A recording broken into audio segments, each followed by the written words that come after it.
Hi കൊച്ചു കൂട്ടുകാരെ, എല്ലാവർക്കും വായനാ വിസ്മയത്തിൻ്റെ പുതിയൊരു എപ്പിസോഡിലേക്ക് വീണ്ടും സ്വാഗതം. കഥ കേൾക്കാൻ എല്ലാവരും തയ്യാറല്ലേ? ഇന്ന് ഞാൻ നിങ്ങൾക്കായി ഒരു കഥയുമായിട്ടാണ് വന്നിരിക്കുന്നത്. ഒരിക്കലൊരിടത്ത് ഒരു കുഞ്ഞിപ്പുഴു ഉണ്ടായിരുന്നു. കുഞ്ഞിപ്പുഴു കുളത്തിൻ്റെ കരയിലാണ് താമസിച്ചുകൊണ്ടിരുന്നത്.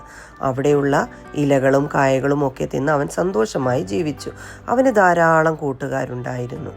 കുളത്തിൽ നീന്താനെത്തുന്ന കുഞ്ഞിത്താറാവും കുളത്തിലെ തവളകളും കുളത്തിൽ നീന്തിക്കളിക്കുന്ന മീനും ആമയും ഒക്കെ അവൻ്റെ ചങ്ങാതിമാരായിരുന്നു. അവൻ എപ്പോഴും ചിന്തിക്കും, തൻ്റെ ചങ്ങാതിമാർക്ക് എല്ലാവർക്കും നീന്താനും കരയിലൂടെ സഞ്ചരിക്കാനുമുള്ള കഴിവുണ്ട്. പക്ഷെ ഞാൻ മാത്രം ഇലകൾ തിന്ന് കാലങ്ങൾ കഴിച്ചു കൂട്ടുന്നു, പതുക്കെ ഇഴഞ്ഞു നീങ്ങുന്നു. അങ്ങനെ ഇരിക്കെ അവൻ തൊട്ടടുത്തുള്ള ഒരു പൂന്തോട്ടം സന്ദർശിച്ചു. പൂന്തോട്ടം കണ്ട് അവൻ അത്ഭുതപ്പെട്ടു. ഹായ്, എത്രയെത്ര ജീവികളാണ് പൂന്തോട്ടത്തിൽ! ചിത്രശലഭങ്ങളും വണ്ടുകളും ഒക്കെ പറക്കുന്നത് കണ്ട് അവൻ അത്ഭുതമായി. സ്വന്തം കാര്യമോർത്ത് അവന് നിരാശയും സങ്കടവും തോന്നി. വെറുതെ ഇലകൾ തിന്ന് കാലങ്ങൾ കഴിച്ചു കൂട്ടുകയാണല്ലോ താൻ. തനിക്ക് പതുക്കെ മാത്രമേ സഞ്ചരിക്കാൻ സാധിക്കുകയുള്ളല്ലോ.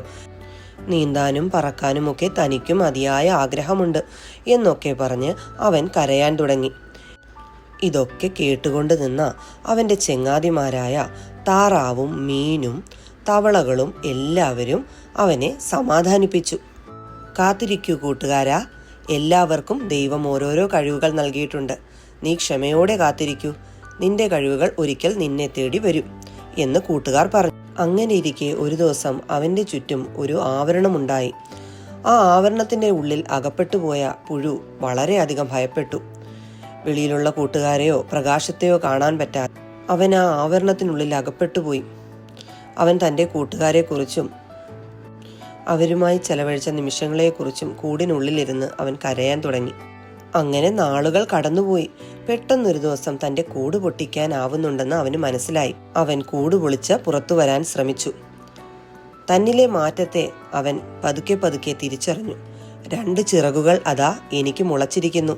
ഹായ്, എനിക്ക് പറക്കാൻ സാധിക്കുന്നുണ്ട്. അവൻ നേരെ കുളത്തിൻ്റെ അടുത്തേക്ക് പോയി. തൻ്റെ കൂട്ടുകാരെ കണ്ട് തനിക്കുണ്ടായ മാറ്റത്തെക്കുറിച്ചും തൻ്റെ സന്തോഷത്തെക്കുറിച്ചും അവൻ പറയാൻ തുടങ്ങി. പൂന്തോട്ടത്തിലുടനീളം പറന്നു കിടക്കുന്ന പൂമ്പാറ്റയെ കണ്ട് കൂട്ടുകാർക്ക് സന്തോഷമായി. കൊച്ചു കൂട്ടുകാരെ, ഈ കഥയിലെ ഗുണപാഠം ഇതാ: അവസരങ്ങൾ നമ്മളിലേക്ക് വന്നു ചേരും. ക്ഷമയോടെ കാത്തിരിക്കുക. ആരും നിരാശരാകരുത്.